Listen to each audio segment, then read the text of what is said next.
মাগরিবের নামাজের পরে ইয়া জাল জালালি ওয়াল ইকরাম 11 বার পাঠ করলে কি হয়, কি লাভ হয় আপনি জানলে অবাক হয়ে যাবেন। খুবই গুরুত্বপূর্ণ আশ্চর্য ধরনের একটি আমল আজকে আপনাদের মাঝে শেয়ার করতে যাচ্ছি। ধৈর্যের সাথে যদি আজকের এই ভিডিওটি দেখেন, শুনেন, সে মতে আমল করেন, আল্লাহু আকবার কাবীরা, আপনি অবাক হয়ে যাবেন।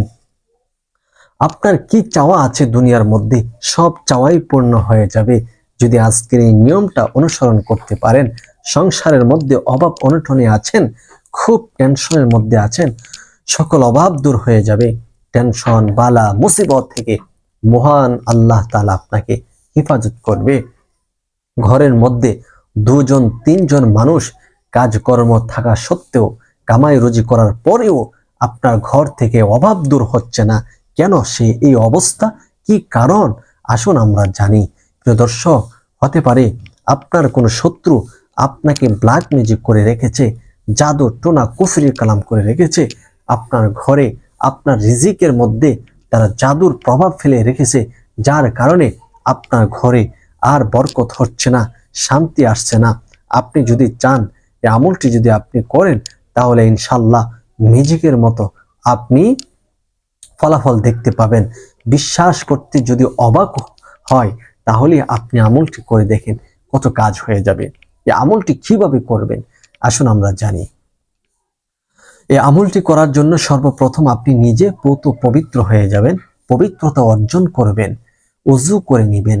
এরপর মাগরিবের সালাত আদায় করবেন। মাগরিবের নামাজ সহি শুদ্ধভাবে ঘরে পড়েন অথবা মসজিদে পড়েন। মা বোনেরা তো অবশ্যই ঘরে পড়বেন, আর ভাইয়েরা যারা আছেন আপনারা মসজিদে জামাতের সহিত নামাজ আদায় করবেন। এরপরে আপনাকে যে কাজ করতে হবে, আপনি ভালোভাবে নামাজের পরে আত্তাহিয়াতুর সূরাতে বসবেন। বসে 3 বার ইস্তিগফার পড়ুন। আস্তাগফিরুল্লাহ রাব্বি মিন কুল্লি যামবি ওয়া আতুবু ইলাইহি। আস্তাগফিরুল্লাহ রাব্বি মিন কুল্লি যামবি ওয়া আতুবু ইলাইহি। আস্তাগফিরুল্লাহ রাব্বি মিন কুল্লি যামবি ওয়া আতুবু ইলাইহি। এরপর 3 বার দুরূদ শরীফ পড়েন। আল্লাহুম্মা সাল্লি আলা মুহাম্মাদ ওয়া আলা আলি মুহাম্মাদ কামা সাল্লাইতা আলা ইব্রাহিম ওয়া আলা আলি ইব্রাহিম ইন্নাকা হামিদুম মাজিদ। আল্লাহুম্মা বারিক আলা মুহাম্মাদ ওয়া আলা আলি মুহাম্মাদ কামা বারাকতা আলা ইব্রাহিম ওয়া আলা আলি ইব্রাহিম ইন্নাকা হামিদুম মাজিদ। 3 বার ইস্তিগফার, 3 বার দুরুদে ইব্রাহিম পাঠ করা কমপ্লিট হয়ে গেলে মাত্র 11 বার পড়ুন।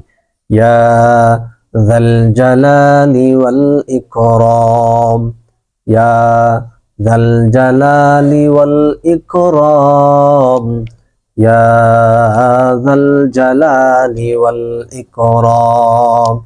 11 বার পরে আবার 3 বার দুরূদ শরীফ পড়ুন। সাল্লাল্লাহু আলাইহি ওয়াসাল্লাম, সাল্লাল্লাহু আলাইহি ওয়াসাল্লাম, সাল্লাল্লাহু আলাইহি ওয়াসাল্লাম।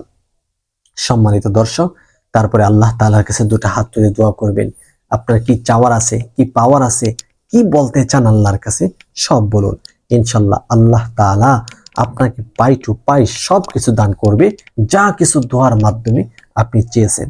ইয়া জাল জালালি ওয়াল ইকরাম, তা এমন একটি নাম যে নামের মধ্যে রহিয়াছে ইসমে আজম, আর ইসমে আজমের মাধ্যমে আল্লাহ তাআলার কাছে যদি কোনো কিছু চাওয়া হয়, আল্লাহ তাআলা কবুল আর মঞ্জুর করে নেন সব কিছু। সুবহানাল্লাহ। তাই আজকে এই ভিডিওটি শেয়ার করে প্রচার করুন।